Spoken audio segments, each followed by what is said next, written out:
Hey everybody, welcome to the post-game interview. At the desk tonight we have John and Johnny. To confuse things even more. So we're practically identical. Yeah. We look the same, we Yeah. speak the same. Yeah. Same, just everything. Like XI and XIO. Oh, nice. Well, XXE now. XE, XI. Anyway, so we just played a game. You probably just watched it, and if you did it, you should watch it. You can watch it right. No, I won't do that. That's what we like to call work. So we just played a game of Numenera, which was fantastic. Or even Numenera. But it really depends on where you are and what dialect you're using. You know, Metric much of it muchness. I use the imperial system. You say metric. I say imperium. Imperium. But essentially, what happened was we just played a really cool game. So it was really good. Like, where did you get the idea for the adventure? I got it from my brain. Like, Actually, there's a great little bit in here. I don't know exactly where it is in the rule book, which talks about a lake where the water is completely see-through. And so I kind of took that idea of a see-through lake where you can see the fish. No, I'm not saying crystal clear, it's invisible. Yeah. The water is invisible. And I took that idea and took it to a place where I thought it fit more with the style of this organic technology that we stumbled upon last time. So that was sort of the theme at the moment, was a more organic style of technology from a race that bioengineered things. So that was sort of right. Yeah. Obviously my character had a significant, like, it was because it was the same people and the same structure. How do you go basing a story, understanding the characters that are going to be in the story, and then actually incorporating those arcs into the adventure? I planned on this being the first step on you learning about who your character is, and starting to get an idea on the species or the race or whatever that was before, one of the races before this one, the one that you're currently in. So I wrote up a bit of an idea on where I wanted your character to go, because you gave me free will, a blank slate to be able to create whatever I wanted on it. So that was the plan, and then fitting Johnny's character into that as well in a way that doesn't make it feel unbalanced was my aim. So it wasn't about you necessarily, but I wanted it to be about the story and to balance the two characters, which I think was a bit tricky because it had a large emphasis on you exploding. And then the first part there was also the pirates. So you had the very that was the end. It's a top heavy for Johnny, then bottom heavy for me, and then it kind of I really felt that I wanted to also give it more combat for Johnny too, because Johnny's character is a character that is a combat character, and whereas your character isn't so much. So trying to balance that as well. So working within the two strengths of the two characters was the aim. How do you find the Numenera world? I love it. It's going to be one of my favourite worlds to play in. It's just so rich. I've said it on Twitter heaps. It's just a beautiful world where you can do anything, and it feels like you can just create whatever you want and justify it however you want, and it's just fantastic. And the rule system seems really free flowing and simple, and doesn't take a lot of brain power. It's a bit slow to try and keep asking questions around edges and efforts and stuff like that, but I think we'll slowly get faster at that, and it'll be more like you'll just tell me what you're doing really quickly, and I'll be able to say what the diff is, and we'll go from there. Yeah, it's such a beautiful world. Yeah, that world is just pretty amazing. How do you, like, when creating a game like this story wise, do you arc it, or because you gave us a lot of free reign to do as we wanted, did you were there particular key moments and then you were going to work around them, or like if we stayed and fought those creatures, would that have been a combat? Or yeah, definitely would have been a combat situation. I originally wanted to actually make this more open world and allow you to have the ship and do the ship whatever you want, and Johnny made a mention of, we'll just take a ship, and I was like, cool, go for it, take a ship, that'd be awesome. So I was pretty happy that if you wanted to do something crazy in it, that would be totally fine. But story arc wise, I knew I wanted to get to this mountain because that's going to be the focal point. But how you approached the situations there, where you went, who you talked to, and how you dealt with people like the two guys who were attacking the woman, what you wanted to do with those was all up to you, and how you saved the people when you actually dropped down.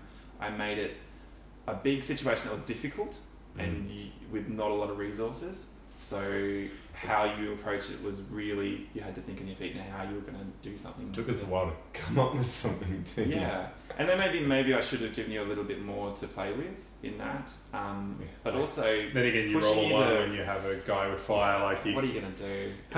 Actually, on luck plays a big role in games. On that note, how do you go... There was a very difficult situation where I was coming up with a plan to get rid of these creatures. And we've used 3 rolls to be, and our experience... This is right at the end. Right at the end. As a DM, how do you deal with the situation? I'm not a DM. I'm not a DM or whatever you are. A GM. A GM. Okay, and how do you deal with a situation where something that story-wise should happen, but because it very much felt like that's where it was going in terms of the story. How do you deal with a situation like that without having, because in D&D and in Pathfinder and all those kind of ones where you have hidden roles, you can actually just bluff that across. I don't think I could have bluffed that even in Pathfinder, because you made that roll. You would have always made that roll. I don't think there was any way to fudge it. In fact, this is one of the few games where you can roll twice extra. The fact that you can spend an XP each to make that roll and raise the chances an astronomical amount. Considering I don't think you even knew what the diff was. What was it? I made the diff 12, so it was going to be hard but not impossible. And I figured really, you had some experience. I deliberately gave you an extra experience point at the start, knowing that there would be a moment somewhere in this that you would need to make a crucial roll in order to get through. And man, that was bad luck. Yeah, I don't know, like a 10% chance of failing 3 times with a diff 12. Like, it's crazy. How do you think moving forward we're going to go with this? Are you going to continue this story, or do you... I think this has reached a point where it can reset, and you've had a story arc, and I think that's enough of your story arc, and it's time to play a little bit more of a subtle game with your character's story arc, and we start to introduce other players and create that way. So I think that was a moment where it needed to happen. You needed to establish kind of a bit more about who your character was in the situation. Otherwise, I think we'd be walking blind into new adventures. Whereas now I feel like you've got a bit of an understanding of that. How do you go with like characters with strong story arcs previously? It's hard because the balance is kind of wacky. But Johnny had a lot more of a stronger character this time. We really tried to establish a bit more beforehand. And I don't know how that came across. Yeah, I felt like it was easier, like when there's, I mean, your character is never going to take the lead in reacting to something. Not a neutral. Doesn't react to anything. I just drive away from people screaming. You know, like it's a different reaction. So it was helpful for me to understand my character, because every time we had to respond to something happening in game, I was the one that had to choose how we respond. I was trying to have the logical answer, and you were trying to have the emotional answer. I felt that you saw the girl getting taken, and I was like, well, not my problem. It's their business, whatever. The social conventions of what you should do in that situation weren't apparent to your character. Absolutely. So to have sort of this kind of noble adventurer kind of, but yet still kind of piratical in some ways too. Which is kind of cool. The complexities actually give you so much more to work with, and you go, oh yeah, I know how Magrin would react to that. Well, I think last time we played, I wouldn't have been as it was less to defined. make that decision. And I think also the morals of your group tend to, like the characters in the group tend to become neutral a bit, where that you feed off each other's morals. And I don't know if that's a thing, but it just seems to be that you kind of find a middle ground with the characters where the group comes to a decision of what to do. So it is interesting having a character that's true neutral. I'm trying very different to other characters, and so it'll be really interesting as your character develops and becomes less true neutral, just by the fact of interacting with others, how that shifts the morals of the group. Trying to remain that kind of like, it doesn't affect me, was very difficult, because I wanted to say, stand up. As a person. Even at the beginning, I was trying to say, would this airship being attacked bother me? Yeah.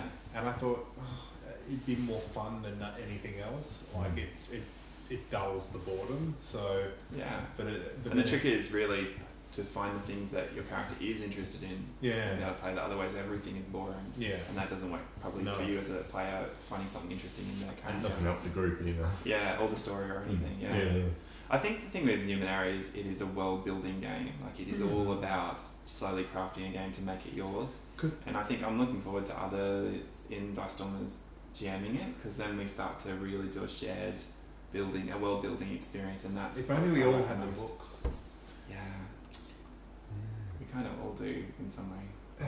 Very true. We can all get them. Yeah, we all have access to them. Yeah. Cool. It was really cool. Well done. Thank you. I really enjoyed that story. It was a very unique arc. Very, unique to kind of... Because, you find out a bit of history, and that's... The thing is, understanding... I love that you haven't given us the whole history. You haven't said, here it is.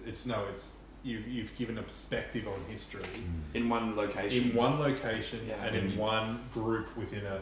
you've got two warring factions, and you've got one perspective of the enemy on what I am, and that's all I know. And that kind of whichever side of the war, history tells its own tale, and it's a very unique way to be able to introduce victors.